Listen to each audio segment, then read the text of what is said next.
Salut Jinkyo. Ce soir, nous allons voir quelle est l'origine des maladies et comment essayer d'y remédier.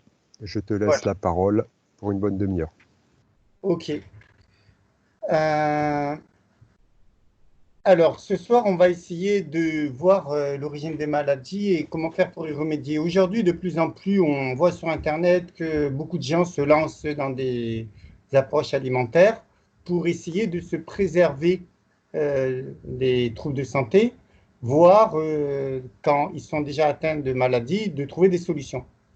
Et on s'aperçoit que malgré certaines démarches alimentaires, il y en a qui améliorent leur santé, bon, ça c'est clair, et il y en a qui détériorent leur santé.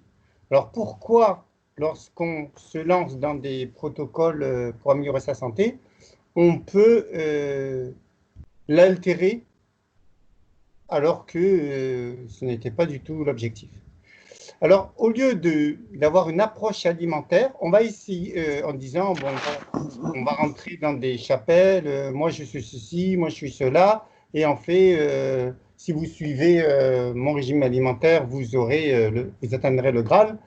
On ne va pas proposer cette approche, on va essayer par quelques concepts très simples de définir ce qui est à l'origine de la quasi-totalité des maladies, des pathologies. Et après, on verra que grâce à ce concept, grâce à cette approche, on va sortir des dogmes et des croyances alimentaires qui, dans certains cas, même peuvent être à l'origine de troubles de santé parce qu'ils ne sont pas assez bien affinés ou ne tiennent pas compte des notions de terrain. Alors, les trois notions que je vais mettre en avant qui concerne quasiment toutes les pathologies. J'en avais déjà parlé à l'intérieur de certaines vidéos, mais j'ai décidé ce soir de faire une vidéo uniquement sur ce sujet, tellement c'est important. C'est les carences, les excès et la toxémie. Alors, les carences, on va essayer d'envisager cette notion sous son aspect le plus large possible. Les carences, bien sûr, ça peut être des carences nutritionnelles, micronutritionnelles. On peut manquer de vitamines, de minéraux, d'oligo-éléments, d'enzymes, d'acides gras, de glucides, de protéines. Et là, évidemment, on aura des soucis de santé si on est fortement carencé dans ces classes alimentaires, ou des classes alimentaires, ou dans ces les oligo-éléments, ce n'est pas une classe élémentaire, mais c'est un composant. Les carences, il faut essayer de le voir sous son aspect le plus large possible. Voilà. Et le plus large possible, ça peut être les carences micronutritionnelles, nutritionnelles, mais aussi les carences affectives, les carences relationnelles, les carences, tout ce qui est d'origine psychologique, émotionnelle, etc. Ça peut être aussi les carences d'une eau de bonne qualité, d'une air de bonne qualité, le fait d'être carencé parce qu'on ne touche pas la terre, etc. Il y a des gens qui sont complètement déconnectés d'une certaine réalité de la nature parce qu'ils sont toujours en ville. Et d'ailleurs, c'est pour ça qu'il y a cet engouement pour la campagne, pour la terre, etc. J'ai bien conscience que j'ai parlé de ces sujets-là à l'intérieur de certains sujets, mais j'ai décidé aujourd'hui de créer une vidéo uniquement là-dessus, car ça permettra aux gens d'y revenir plus facilement. Okay. Alors, ça, c'est les carences peuvent évidemment être à l'origine d'énormément de troubles de santé. Et comme je l'ai déjà dit, il y a des carences, avant, on était plutôt sur des carences fondamentales, ce qu'on appelle des carences, par exemple, à l'époque, il y a un siècle en arrière, on manquait par exemple, de vitamine C, on avait le scorbut, et on manquait, par exemple, de vitamine B2, on avait le beriberi. Maintenant, on n'est plus dans les carences fondamentales, on est dans des subcarences, des petites carences, des infracarences, mais qui peuvent, au fil du temps, être à l'origine de troubles cardiovasculaires ou de maladies comme le cancer. Voilà. Ça, c'est pour les carences. Ensuite, pour les excès, alors, on peut être en excès de glucides, on peut être en excès d'acides gras saturés, etc. Et donc, les excès, et puis, là, on est sur le plan alimentaire, mais on peut être aussi en excès sur le plan, euh, euh, par exemple, Trop d'écran. trop de stimulants, s'il y a trop de bruit, ou bien s'il y a des émotions trop fortes, ou bien s'il y a trop de télé, trop de téléphone portable, voilà. Donc, on Trop fait de la pluie. notion, comment? Trop de pluie. Moi, pourquoi pas? Mais ce que je veux dire, c'est que la notion d'excès, je l'ai bien dit, ne se limite pas à la nutrition. Et la toxémie étant toutes les toxiques que l'on peut rencontrer, alors les toxiques alimentaires, les additifs, les colorants, mais aussi les toxiques de l'air, de l'eau, voilà. Et ensuite, ce que je dis, c'est que derrière ces notions de carence, d'excès, de toxémie, il y a des processus qui sont engendrés, tels que le stress oxydatif, qui s'emballent, ou les processus inflammatoires qui s'emballent, et aussi les processus infectieux. Si on conçoit la santé avec ces approches-là, on peut comprendre la genèse de toutes les maladies. Pourquoi j'ai décidé aujourd'hui de faire une vidéo uniquement là-dessus? C'est que quand on regarde bien les gens qui font des démarches, par exemple, je ne vais pas nommer certains régimes, parce qu'après on va me dire que je critique ceci, cela. Non, non. Il y a que ce soit le régime végétarien, végétalien, végan, crudivore, euh, instinctothérapie et j'en passe. Végétalien, bon, enfin bref, tous ces régimes-là, à part le régime fruitarien où j'ai dit qu'il est fondamentalement erroné, il y a beaucoup de ces régimes-là qui peuvent tenir la route. Mais lorsqu'on regarde à l'intérieur de près pourquoi certaines personnes qui sont... alors je vais tous les citer comme ça, on ne pourra pas me dire que j'essaie d'en évincer un ou deux, que ce soit le régime omnivore, que ce soit le régime végétarien, végétalien, végan, crudivore ou paléo, etc. Quand les régimes ne sont pas fondamentalement faux, c'est que les personnes qui pratiquent ces régimes font des erreurs. Et quand on regarde dans le détail, eh bien, soit ils sont carencés parce qu'ils ont décidé de ne plus manger tel type d'aliments, donc ils sont carencés en certains nutriments, ou bien ils consomment trop, par exemple, trop de fibres, trop de glucides pour certains régimes. Eh bien, on a le sang qui est épais, l'hémogliase, etc. Donc, on voit bien que au lieu d'avoir une approche alimentaire et dire que c'est toute l'approche alimentaire, toute une catégorie alimentaire qui est erronée, quand on a cette lecture des choses, eh bien, on s'aperçoit qu'il n'y a plus de guerre de chapelle, c'est juste des cas individuels qu'il faut corriger. Voilà. Carence, excès, toxémie, et évidemment qui vont générer des stress oxydatifs qui s'emballent, euh, le stress inflammatoire, les processus inflammatoires qui s'emballent et les processus infectieux. Le fait, par exemple, on sait que dans l'organisme, il y a un processus inflammatoire et un processus, non, un processus de fermentation et un processus de putréfaction. Qu'est-ce qui fermente? C'est les fibres, les sucres. Et qu'est-ce qui, pour récupérer les sucres, et qu'est-ce qui putréfie? C'est certaines protéines, c'est même pas les protéines alimentaires, hein, c'est le cadavre microbien, c'est la desquamation cellulaire, tout ça amène des protéines qui vont putréfier. Eh bien, lorsque pour X raisons il y a des troubles digestifs, ces processus vont être augmentés, et lorsqu'il y a une augmentation du processus de fermentation ou de putréfaction, il peut y avoir une augmentation de bactéries pathogènes qui peut être à l'origine d'un déséquilibre de la flore intestinale, d'une dysbiose et même d'infection. Donc voilà, c'est ça qui est intéressant. Pourquoi et tu m'as demandé si tout à l'heure si j'avais déjà proposé ce sujet à l'intérieur de certaines... Oui, mais je ne l'avais pas proposé de manière unitaire comme je le fais, car c'est important. Ça permettra de trouver un repère pour les gens qui se lancent dans l'alimentation vivante. Moi, j'en connais, ils se lancent dans l'alimentation vivante et ensuite, ils altèrent leur santé alors que leur démarche était d'améliorer leur santé.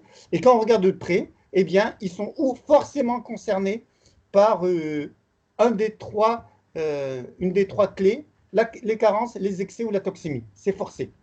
Et après, quand on regarde de plus près, on regarde les phénomènes que ça engendre, processus inflammatoire qui s'emballe, stress oxydatif qui s'emballe, processus infectieux. Et ça, c'est la clé de quasiment toutes les maladies. Et même les maladies génétiques où on pourrait dire les maladies génétiques ne sont pas concernées par ces approches. Oui, la maladie génétique elle-même n'est pas concernée par ces approches, mais les causes qui ont généré la maladie génétique ont souvent ces causes, carence, excès ou toxémie. Voilà. Après, évidemment, on a une modification du gène et ça provoque une maladie génétique de manière pérenne de génération en génération. Mais ce n'est pas le propos. Le propos, c'est que si on n'était pas carencé ni en excès ni en toxémie, avec une approche alimentaire ou autre, de l'air, l'eau, etc., on ne serait pas malade en fait.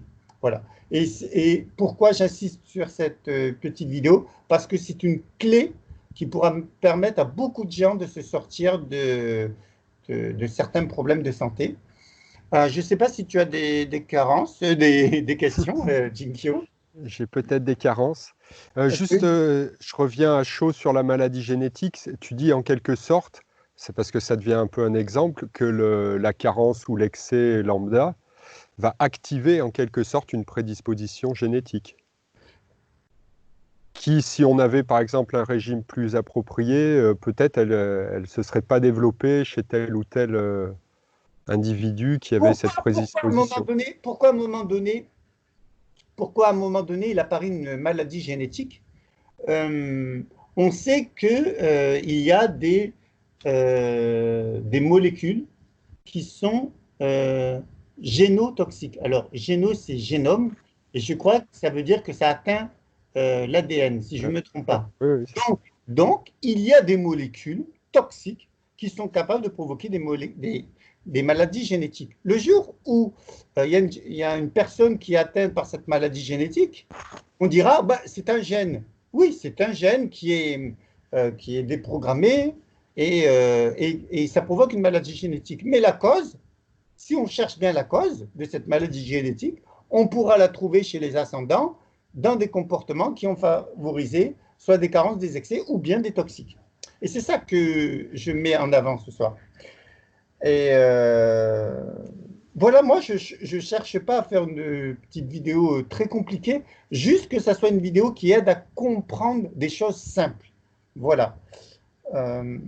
Après, je pourrais aussi expliquer qu'est-ce qui peut favoriser les processus inflammatoires qui s'emballent ou favoriser le stress oxydatif qui s'emballe, ou les processus infectieux, mais je ne souhaite pas trop développer ça parce que ce n'était pas le but de cette vidéo. Le but de cette vidéo, c'est, puisqu'on a fait déjà 12 ou 13 vidéos, qu'à chaque vidéo, il y a un thème, eh bien, c'est un thème que les gens pourront consulter ou écouter lorsqu'ils auront des troubles de santé qui n'arrivent pas à réguler, alors qu'ils sont dans un régime qui devrait les porter vers l'alimentation, vers la santé, tels que les régimes qui sont basés sur l'alimentation vivante.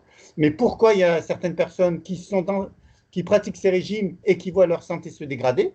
C'est par exemple, moi j'ai déjà identifié des causes. Certaines personnes prennent trop de fruits à queue. Là, ils sont dans l'excès. Et trop de fruits à queue, comme je l'ai déjà dit maintes et maintes fois, ça amène trop d'acide pour certaines personnes, parce que la notion d'excès, elle est relative. Il y a des personnes qui seront en excès de fruits à queue avec un fruit à queue par jour, et d'autres avec 10 fruits à queue par jour. Non, 10 peut-être pas, mais 5.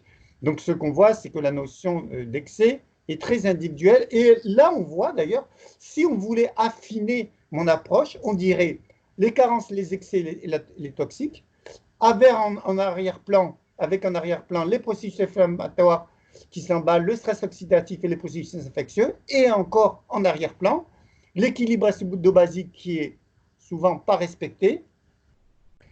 Et ben en fait, si on a toutes ces approches-là, il est impossible de ne pas trouver la genèse de certaines maladies. Enfin, oui, c'est possible dans le sens qu'on aura du mal toujours à trouver la cause, mais même si on ne la trouve pas, la cause de toutes les maladies se retrouve dans les éléments que j'ai cités. Ça, c'est indéniable.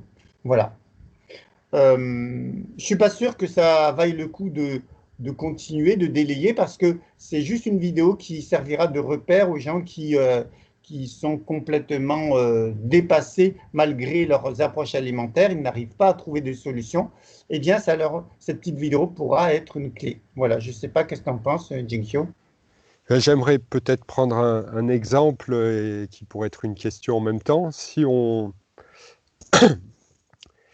par exemple, on peut dire que si on n'a pas de déséquilibre acido-basique ou pas trop à telle période de l'année, par exemple à l'époque des gastro, si on fait attention en amont, si on est sujet à choper la gastro, est-ce que si on prend, je ne sais pas, de la vitamine C préventivement, on peut se dire que ça permettra, parce que souvent on a l'image de se dire oui, mais c'est au bout de 3, 4, 5 ans que je vais avoir quand j'ai changé de régime, tout ça.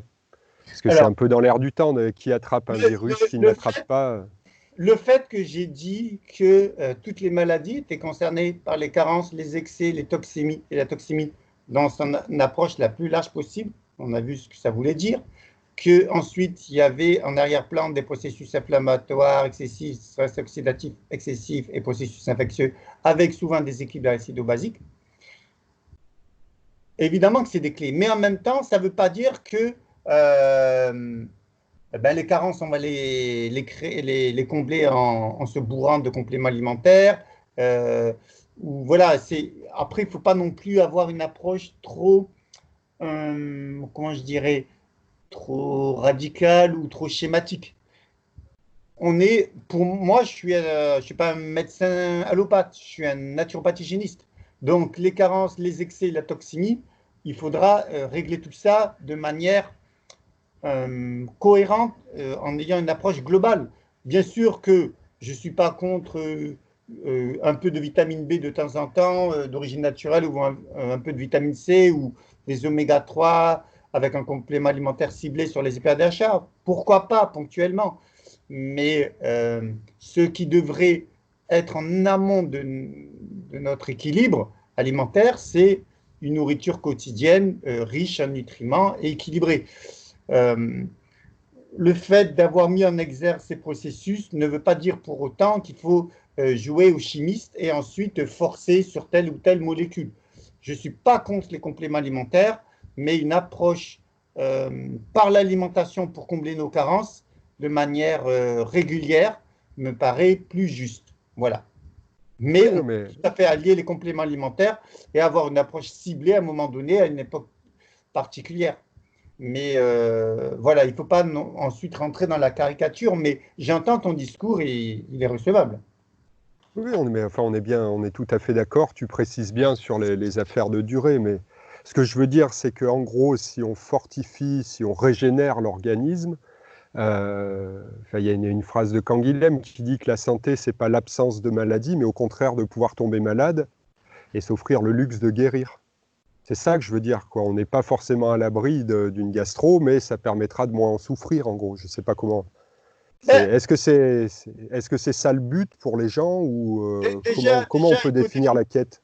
Déjà, il faut définir ce que c'est une maladie aiguë, une maladie chronique et une maladie dégénérative. Bien sûr. Une maladie aiguë est un processus de restauration de l'intégrité du corps. Par exemple, une sinusite, les yeux qui coulent, le nez qui coule, la fièvre, tout ça. C'est des processus salvateurs qui permettent de rééquilibrer l'organisme. On parle d'homéostasie, qui est la capacité du corps à réguler des constantes grâce à des crises d'épuration, grâce à des crises aiguës qui vont contribuer à restaurer l'intégrité. Ensuite, la maladie chronique, c'est quand il y a des carences ou il y a des problèmes chroniques qui reviennent, donc l'organisme n'arrive pas à s'autoréguler et de manière régulière, il tombe malade, enfin, entre guillemets, et la maladie dégénérative étant c'est un stade qui n'est pas favorable à l'organisme. Au contraire, la maladie Parkinson, Alzheimer, c'est des maladies qui sont l'aboutissement d'erreurs sur X années et qui ensuite tout se délabre. Et donc, on n'est pas dans un processus salvateur comme dans la maladie aiguë. Après, une gastro, il suffit par exemple de prendre des crèmes glacées de manière régulière après un dessert, au moment du dessert. La crème glacée, quelque chose de froid, c'est souvent du lait. Rien qu'avec avec une crème glacée, ou rien mais avec une crème glacée qui est un peu altérée dans sa composition parce qu'elle est restée au chaud, on peut avoir une gastro. Mais une gastro, c'est quoi? C'est une gastrite, une gastro, c'est une inflammation euh, de l'estomac, ou une gastro-entérite, une inflammation de l'estomac et de l'intestin. Bon, ben, on corrige la cause et puis voilà, et puis tout rentre dans l'ordre, c'est pas grave. Ok, Voilà. ok, ok. Euh, je Bon, moi, je crois ne que veux pas que ce c'est... soit une vidéo complexe, je voudrais juste plutôt donner des règles qui soient faciles à comprendre. Et quand on maîtrise ces règles, on n'a plus de problème de savoir est-ce que le crudivorisme, est-ce que le végétalisme, est-ce que le régime omnivore ou le régime végétalien pose problème. Ce n'est pas ces régimes-là qui posent problème, c'est des interprétations. Dans le régime omnivore, qu'est-ce qu'on trouve? Ben, certes, c'est un régime qui est très large, puisqu'on peut manger quasiment de tout, mais chez les omnivores, ils forcent un peu, il y en a certains qui forcent sur le vin, d'autres sur la charcuterie, d'autres sur la viande, d'autres sur les sucres, les pâtisseries, etc. Donc voilà. Et là, on est dans les excès, on n'est pas dans les carences. Voilà. Bref, voilà pourquoi j'ai proposé cette petite vidéo ce soir. Il y a, Ok. on est à combien de minutes là? 23 minutes 30. Voilà. Format estival, rapide. Bon, bah écoute, je te remercie, Eric, et je te dis à très bientôt pour un Salut, prochain épisode. salut, Jikyo. Bye. Ciao.